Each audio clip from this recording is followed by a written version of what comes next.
Hello, folks, and welcome to Kudlow. I'm Larry Kudlow. Some news days, it's hard to know what's the sideshow and what's the truly big story. I guess this is such a day. Inflation came in lower, so that's good. But now we have a new financial super crook, and that's not good. I'm going to go with inflation as the really big story because presumably all Americans benefited, right? Inflation is the cruelest tax of all, and it did come down a bit, and real wages did go up for a change after falling for 18 straight months. Now, even though 7.1% inflation is still a big problem, and the Fed's tight money is going to continue, and the recession threat looms large, nonetheless, I think that's probably the positive story.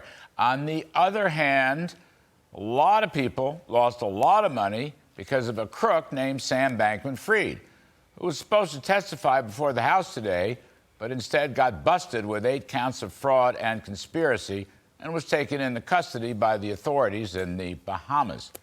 By the way, there's a hint of why this is a terrible story right there. The Bahamas. Not that I have anything against the Bahamas, mind you, but these crypto funds should be based in the U.S., where they might be subjected to some kind of intelligent regulation, some kind.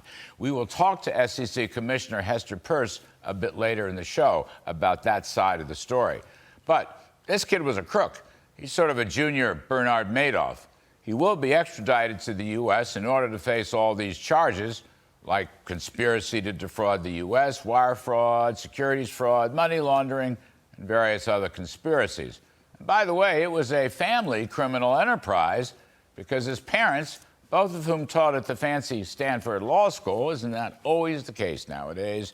Well, they were in on all of his crooked dealings and apparently helped him set up a political fundraising operation that would somehow leverage contributions from various Silicon Valley fat cats and then channel them into various lobbying efforts to Washington politicians, essentially in order to avoid regulation.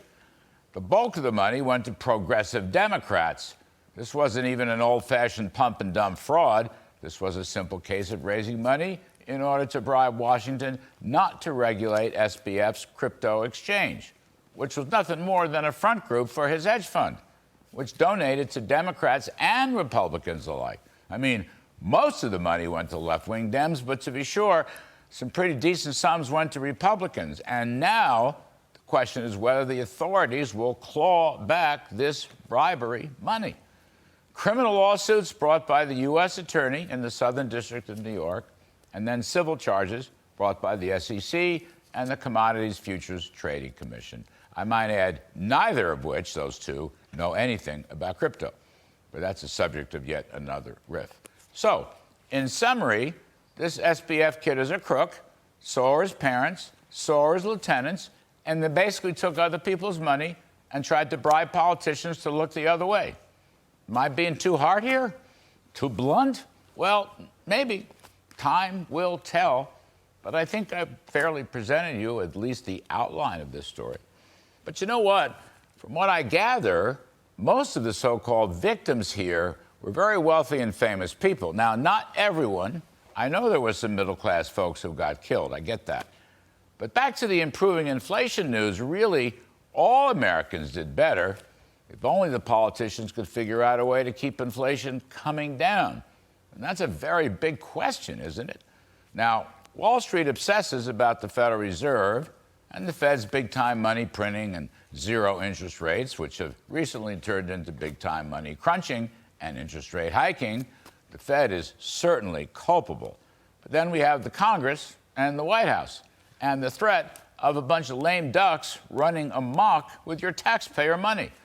The two biggest ducks are retirees Richard Shelby and Patrick Leahy, and they want to spend their keisters off. They're talking about $1.9 trillion of spending in an omnibus bill ginned up by a few people in a dark, smoky room where no one will really know what hit them until the committee print is published. And then even then we may not know, and they might spend another couple of $100 billion more. Now, unfortunately, this kind of rancid behavior is legal because, after all, they're lawmakers. Unlike the horrible behavior of SBF, who was not a lawmaker, and he's going to jail for a very, very long time. So, folks, I'll just end where I began. I'm not really sure what the sideshow is or the real story here. Kind of hate to say it, but that's life.